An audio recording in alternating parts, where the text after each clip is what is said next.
let's look at wave diffraction. For now, we will only concentrate on sound waves, and later on we'll look at light waves as well. So let's say that we have a loudspeaker that provides the sound waves, the source, and here we have what we call the slit, the single slit. It's basically a screen that has a little opening in it, a very small opening in it of length d. Then over here we have another screen on which we want to observe what happens when sound waves or light waves pass through this little opening, and this screen is a distance d away from the slit. Then we will turn on the speaker, and the sound waves will come through to the slit, and at the slit level they will flare out, they'll go through and they'll flare out like this, and they keep propagating until they get to the screen. So we want to look at some special waves here. So we have the two waves that come from the edges of the slit here and travel the same distance. So the distance from this wave to the screen here is equal to the distance from that edge to the screen. So we say that these two waves have to travel the same path length. So the path length difference will be equal to an integer number of wavelengths, and the two waves will reach the screen in phase. So they start out in phase, they reach the screen in phase, and that's where we obtain a maximum. That's where the waves are in phase with one another. Then if we look at another set of two waves, both of them also originating from the edges of the slit, we notice that this wave has less to travel than that wave. So what happens here is that there is a path length difference between these two waves, and in this particular situation, the path length difference is a half integer number of wavelengths because the waves do not collapse back into the same pattern. They don't overlap the way they did over here, so they will be out of phase, and that is destructive interference. So we will see a pattern on the screen. We will see that only if we're doing it with light waves, and right now, like I said, we're concentrating on sound waves, but it's so much easier to look at it in terms of light, and that's why I'm using light terms a lot. We know that the sound waves are longitudinal waves, they're not transverse, and I'm drawing transverse waves here because it's so much easier to draw a sine wave for a wave. But the point is that on the screen there will be a pattern that looks like this.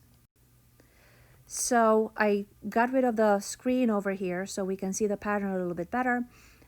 We have constructive interference in this area, followed by destructive interference, and more constructive and more destructive. So we call these fringes minima. That's where destructive interference occurs. We call them dark fringes, again to reference to light, and they are caused by destructive interference. So I could have drawn these two waves going to that point, but the path length difference wouldn't have been that obvious, so that's why I drew these waves over here. Then we call these red fringes maxima. They're bright fringes, again, because if we used laser light, say, to do this experiment, we would actually see patches of light in these places, and they are due to constructive interference. Now, we call all of these things fringes. So we have bright fringe, dark fringe, bright fringe, dark fringe, or maximum, minimum, maximum, minimum. And we label the order of the minima for diffraction. So that's one important point that you have to remember, that for diffraction, the order is the order of the minimum. So on either side of the central maximum here, there is a symmetry. So we have order m equals 1, 2, 3 in this direction, and orders m equals -1, -2, -3 below the symmetry axis.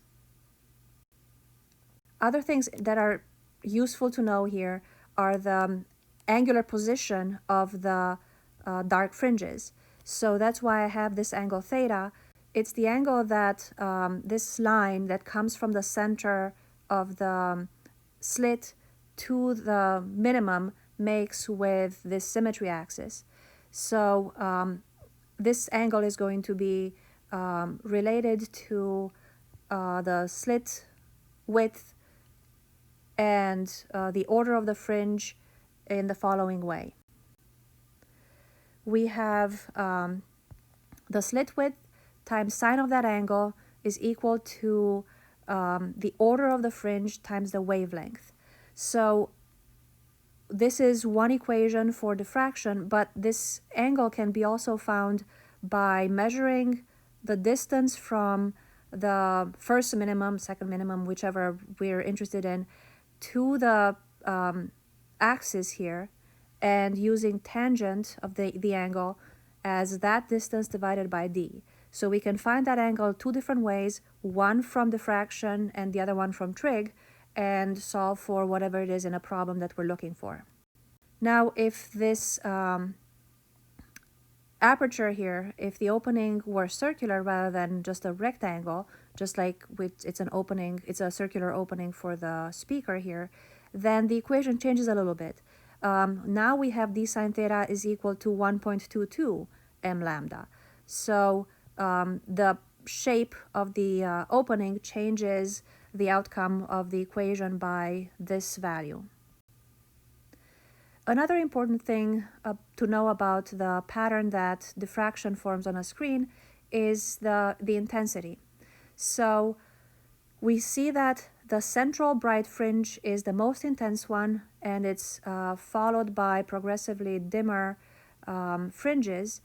And also the central maximum is the widest one. So we have a wide and intense central maximum followed by narrower and less intense subsequent fringes.